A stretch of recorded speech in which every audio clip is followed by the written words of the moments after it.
Hi guys and welcome back. We are on session number 7 and this session is all about factoring. Alrighty, factoring is on your EOC. There's some standards associated with factoring that you'll see, and you can see they're here, and it says choose and produce an equivalent form of an expression. And all of this gets a little bit confusing when you start reading through this, but what you'll notice is a couple of things. You'll notice that they'll talk about the difference of two squares, which is factoring. And you'll also notice here on this example, it says solving quadratic equations. Oops, sorry. Using a method. So we can see here we're either completing the square, the quadratic formula, you could factor. So you can see in both of these here that we're talking about quadratic equations and quadratics, which is ax squared plus bx plus c. So a lot of these questions you may see on the EOC would have to do with something raised to the second power. We know that's a quadratic. We also know that's a parabola shape, which looks like a U. Alrighty, before we do some examples, I just wanted to touch base with a couple of things that you may need to know. And these are special types of factoring. So if you are making some sort of observation that you're dealing with perfect squares and their difference of perfect squares, in other words, you have two perfect squares where you're subtracting, then you know there's sort of a shortcut. And that shortcut is you take the square root of the A and you get A. Take the square root of a squared and get a. Take the square root of the 81 and get 9. 9 times 9 is 81. And then notice this trick, one is minus and one is plus. Another thing to notice is a perfect square trinomial. Remember, tri, like a tricycle, means 3. Trinomial means 3 terms. And you can look here and you can see term 1, term 2, term 3. A couple things to notice. That you have a perfect square on both of the ends, and anytime you typically have that, there is a relationship. That's the same type of thing. Another thing to keep in mind is this is a minus. So you've got perfect squares on both ends. You've got a minus sign in the middle. That typically means that you're going to have two binomials, meaning two terms here, and you're just taking the square root. So square root of x squared, z squared is z. Square root of 9 is 3. And then if there's a minus, they're both a minus. If there's a plus in the middle like that, they would be plus. So what do you notice about something like this? This is a little different. 8 is not a perfect square and 32 is not a perfect square. And sometimes what they do on tests like this, they try to trick you. So in this specific example, let's see if we can first take out what 8 and 32 have in common. Now notice that 8 and 32 can both be divided by 2. They can be divided by 4 as well, but we're going to start with 2, and let me show you why. Because I'm looking and I see two terms, and x to the fourth and y to the fourth, those are both perfect squares. So I want to see what would happen if I took out that 2.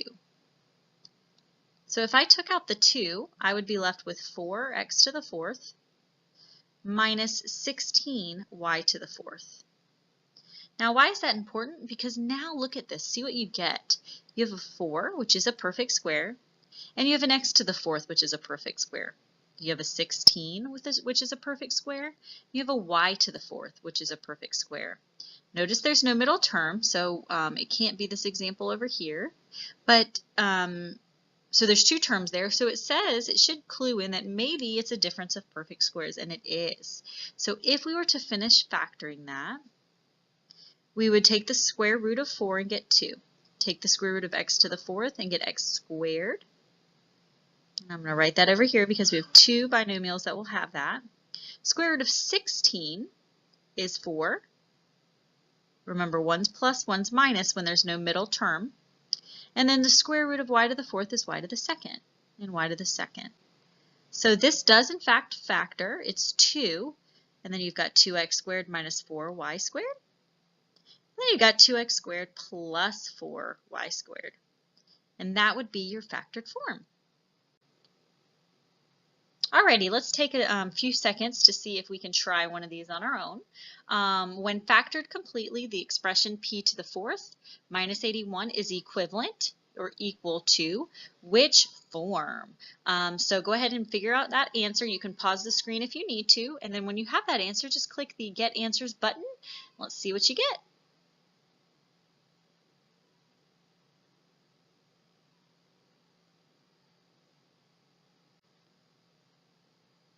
Alrighty, answer here should have been 1, or the first answer. Remember, if you have two terms, in this case there's two terms, that should clue in that it may be a difference of squares. And so the best way to check is to look at both terms and see, are they perfect squares? We know that the square root of p to the 4th is p squared. And we also know that the square root of 81 is 9. So we do see that they are perfect squares. So we're going to put p to the second, p to the second. Remember, there's no middle terms. We have a minus and a plus, and then 9 and 9. Alrighty, so what happens when we have to factor and we're looking at something that's not a special product, it's not a special type of factoring. So what do we do? So these are some steps that will just help you. I would suggest you pause the screen and write this in your notes if you don't have it, because we're going to refer to these steps a lot when we're working through these examples. So first step, divide out the GCF. Remember, GCF is the greatest common factor. If there's a negative a, we'll factor that out, and we'll talk about that in an example. We want to multiply the a and the c together, and then we want to determine what factors will multiply to a times c and also add to b. Now this might be confusing you a little bit, and we're really looking at quadratics, which have a power of 2, and it's in the form of ax squared plus bx plus c. So we're looking at polynomials, that are in this form. The last step we're going to do is we're going to take this b term and we're going to split it with what we get as our factors, and then we're going to factor by grouping. So we're going to follow these steps in the next couple of examples so that you can see how it works. Alrighty, let's try another strange one, another one that might not follow our rules all the way before we kind of look at those rules. This one says determine the factors of ax plus ab plus 2by plus 2xy. Now in this problem, we see a lot of variables. And so what am I noticing when I see problems like this? I'm noticing that there's 4 terms, 1, 2, 3, 4. And usually when I see 4 terms like this, in my head, when I'm looking for factors, I'm thinking of grouping. It means to put things together and take out stuff that they have in common. So that would be my very first step. So if there's 4 terms, I typically think grouping. Now grouping means I cut it in half, and I look at my 2 terms and I say, okay, do they have something in common that I could divide out? Well, if we look on the left side of that line, we can see that ax plus ab both have an a. So I'm going to take that a out. Let's take the a out. Let's divide that out. So when we divide that, a divided by a cancels, and you're left with x plus a divided by a cancels, and you're left with a b. So you have x plus b. All right, now I'm going to do the other side, and when I'm looking at the other side, I notice they both have a 2, so I can take that out. They also both have a y, so I'm going to take that out as well.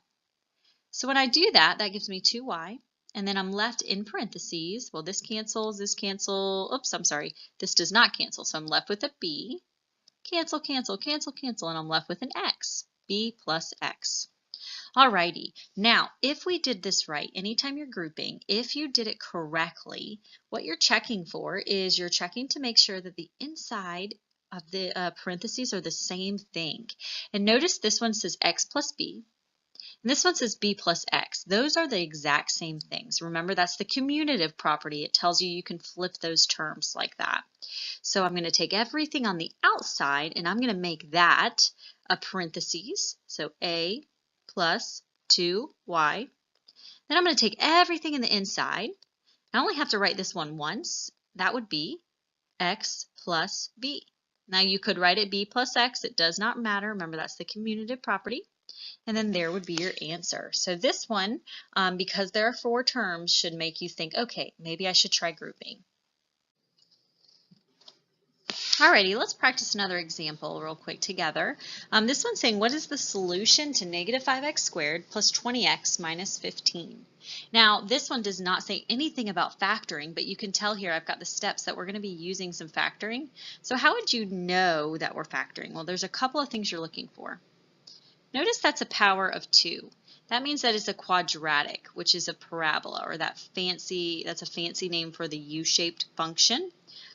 So a quadratic typically tells you that you're factoring that power of 2. You're also noticing that this says, what is the solution? And remember, solution is a fancy way of saying what is the, oops, not y-intercept, x-intercept, which is also a fancy way of saying, hey, guess what, guys? You have to factor, or you have to use a quadratic formula. So that's our clue there. Solution means normally factor or quadratic formula when we're dealing with something that has a power of 2. So let's go through our steps here. This one is different than the one we just saw. We do need to use our steps here, and a good clue is because there's only three terms and there's only one variable.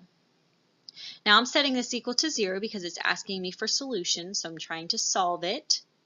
So my first step is to divide out the greatest common factor, which in this case looks like it would be 5.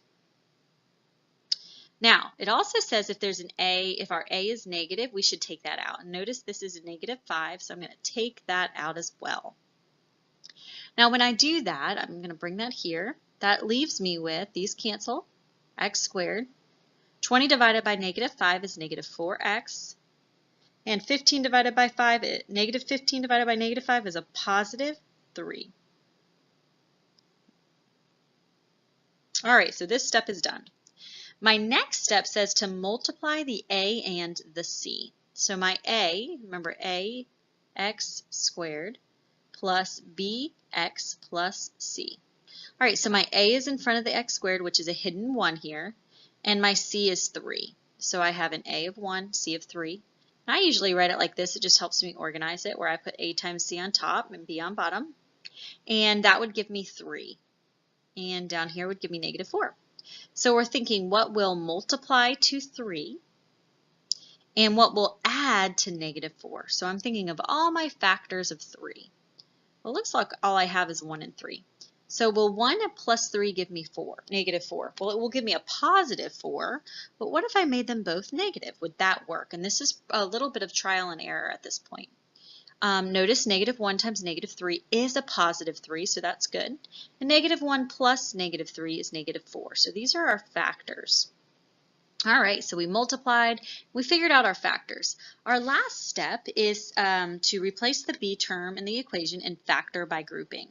So I'm writing down 1x squared or x squared. I'm taking my b term out and I'm replacing it with whatever I got here. So that would be a minus 1x and a minus 3x. If you were to flip those and put the minus 3 first, that you would still get the same answer. So don't worry about this middle term. It just needs to give you negative 4 when you add them. And notice negative 1 and negative 3, if we were to combine like terms, would give us negative 4. Now, factor by grouping says split in half and take out what they have in common. So looking on the left side, we can see they both have an x in common.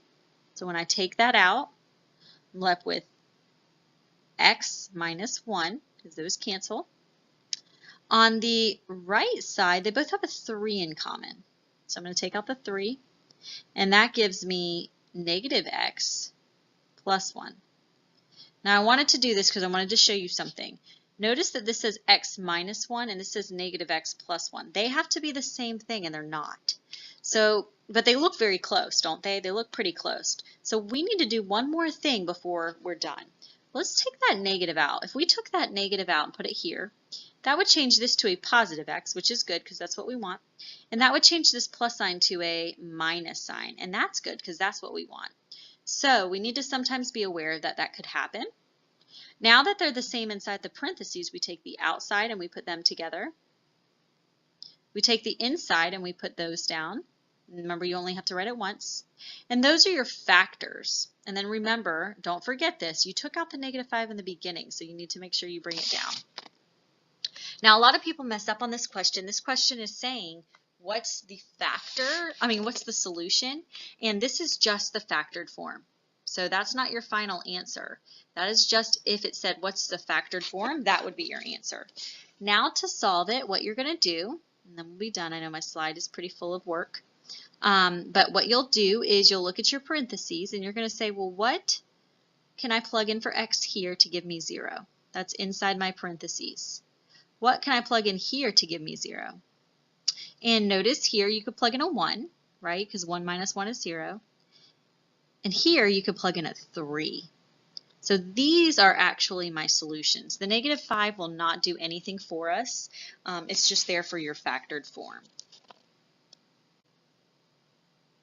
All right, let's take a little bit of a break and let you try one because I know I've been talking a lot. Which of the following is equivalent to 48xy squared plus 24xy to the fourth minus 12x to the third y to the fourth? So go ahead and figure out which one you want to use there. Remember, hint, hint, cough, cough. Your first step is to always factor out the GCF. Once you are ready, you can go ahead and click the Get Answers button and we'll check your answer.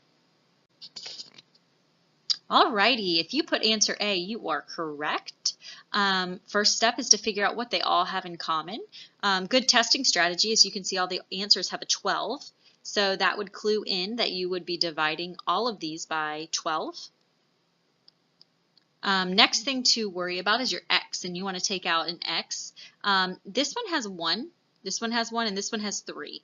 Remember, when you're taking out a greatest common factor, you want to take out the same amount from each one. So you couldn't take 3 out of these two. They don't have 3, but you could take x out of all of them. If you look at the y's, this is y to the second, and these both have y to the fourth, but that still means that you can only take out 2 y's out of all of them because they all have 2 in common. So that's your greatest common factor.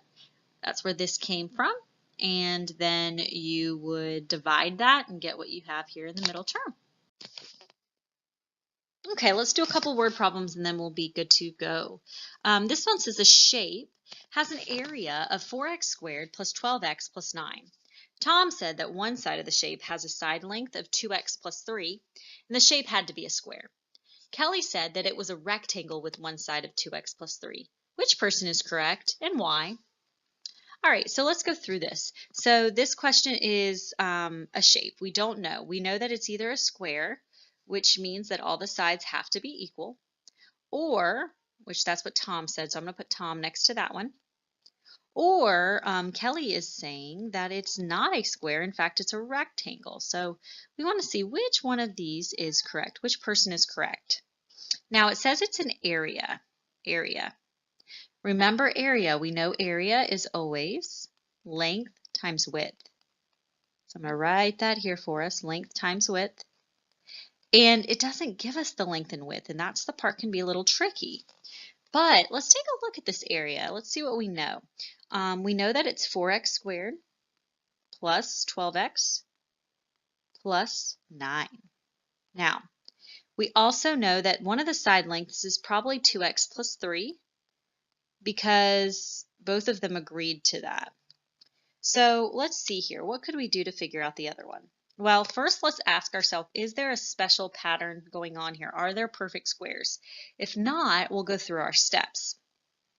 So to determine that, there's 3 terms here. We look at our first and our last term.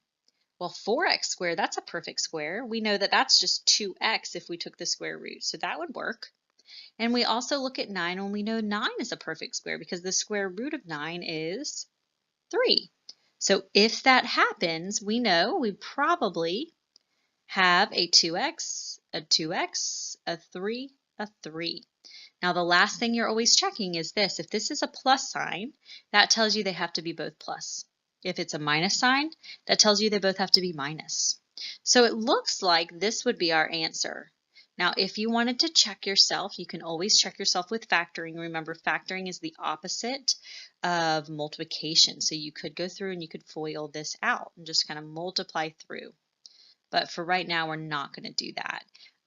So let's look at it. This is saying that one of the side lengths is 2x plus 3 and another side length is 2x plus 3. So if that's true, then that means that Tom is correct because it's a square. All the side lengths seem to be the same thing. Alrighty, this question is saying the width of a rectangle is 6 inches less than twice its length. Find the dimensions of the rectangle if its area is 108 square inches. Alright, so we have a rectangle, so I'm going to go ahead and draw that. And all we know is that the width is 6 less than twice its length. Whoa, there's a lot going on there. We don't know anything about its length, so I'm just going to put x. See how they don't tell you anything about the length, they just give you the width, restrictions on the width. So now let's write our width. The width is 6 inches less than, so I write 6 inches less than, twice the length. Remember, less than means to subtract, so it's 6 less than whatever twice the length is. All right, now we're looking about this question. It says area, so I'm going to do area equals length times width. So let's fill in what we know. Well, we know that the area is 108. We know that the length is x, and we know that the width is that special one, which is 2x minus 6. So now we want to solve that. So I'm going to solve that by FOILing first, or distributing. X times 2x is 2x squared. X times 6 is 6x. Then I have 108. All right, now a couple things. We're trying to solve this. So remember, when you're solving, you're noticing a couple of things. You're noticing that 2. That 2 tells us that we should be factoring, or we should be using the quadratic formula. So let's go ahead and, but before we can do either of those, we have to make it equal to 0. So let's go ahead and move the 108 over. And the reason we're doing that is because it has to be equal to 0. Okay, and now we're just going to go through our steps. How can we factor this? First step, take out what they have in common. Looks like they might be divisible by 2, so let's do that first. All right, when we do that, that would give us 2 on the outside, x squared minus 3x minus, and it looks like, what, 54 equals 0.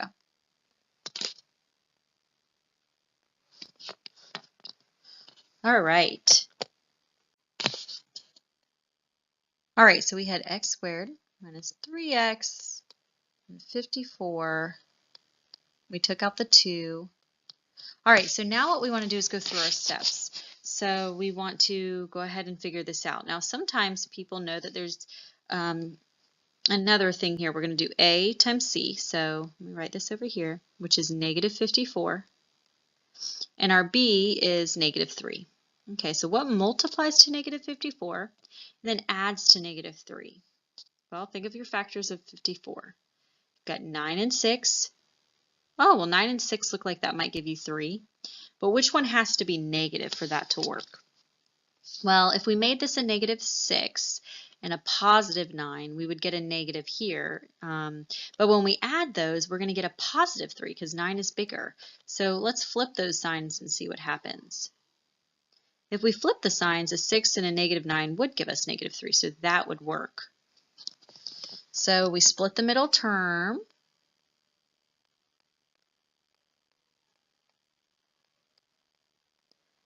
And then we factor by grouping. So we cut it in half. And we're going to look on the left side, take out what they have in common, which is an x. That means you're left with x plus 6. On this side, notice that they both have a 9 in common, but they also both have a negative sign, so we probably could take that out as well.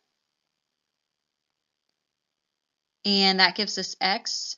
54 divided by 9, 2 negatives there, make a positive 6. And that's what we want to happen because remember, when we factor by grouping, the insides need to be the same. So then you take your outside terms and you set them into parentheses. That's one of your factors. And your inside term is another. And then you remember the 2 and you bring that down. Now we're solving this, and remember, when we're solving, we have to go one step farther, which means we're looking at the inside of the parentheses, and we're saying x minus 9 equals 0. We're saying x plus 6 equals 0. We're not worried about the 2 because that doesn't do anything when we're solving. We solve these, and that gives us x equals 9, and x equals negative 6. So these are our two answers. Now remember, we always have to ask ourselves what the word problem's asking, though. And in this word problem, it says find the dimensions of the rectangle. So we can't really have a negative dimension of a rectangle, so that one doesn't make sense. So it looks like our x value is 9. Now remember, we knew that our width was 2x minus 6, and our length was just x. So what you just solve for is you just solve for x. So that tells you right away that your length is 9. And remember, we put units, so 9 inches. Now what we have to do to find our width is we have to take that 9 and plug it in. So when we do that, we get 2 times 9 minus 6. And 2 times 9 is 18. Minus 6 is 12. And then we put inches. So our width is 12 inches, and our length is 9 inches. There you go. Alrighty, let's go ahead and have you try a couple. There are 5 questions here, so feel free to pause the screen and work through these questions. And when you feel comfortable or you're ready to check your answers, you can just use this little button here to get your answers, and we will see how well you did. Alrighty, go ahead and check your answers to these 4 questions. And I just want to point out for number 2 and for number 3, when it's talking about solutions or zeros or solving, that's like your x-intercepts. So all of those are asking what are the x-intercepts of this quadratic. And so to do that, you have to factor, or you could use quadratic formula.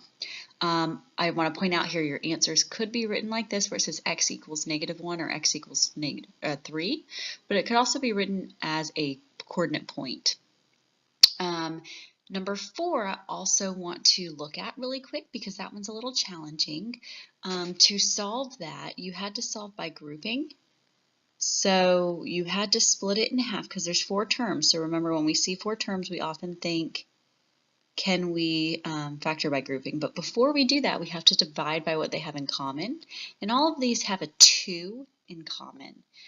So we can do that first. So if we were to take out the 2, we're left with x to the 3rd plus 9, x squared, minus 9x minus 81. Then we can factor by grouping. So then I'm going to cut this middle in half, take out what they have in common, which is an x squared. This one has a -9 in common. And so when I do that, right now I have a 2, and then I have an x squared, x plus 9 is left, and then I take out the -9 and I have another x plus 9, which we want to happen. Remember, those inside terms need to be the same. So I'm running out of space, so I'm going to use the top just for a few moments. So that means we have 2, and remember, whatever's outside makes a parentheses. Whatever's inside makes a parentheses.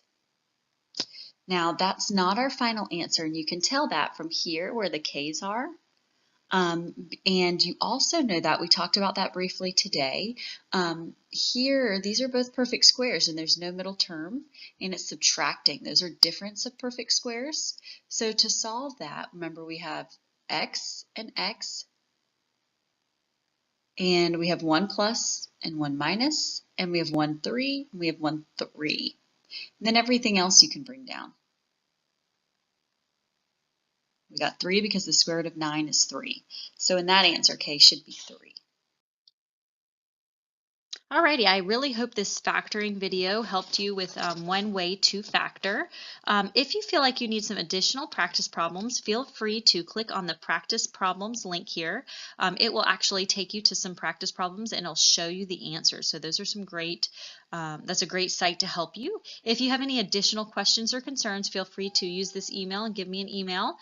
And I wish you the best of luck on your exam.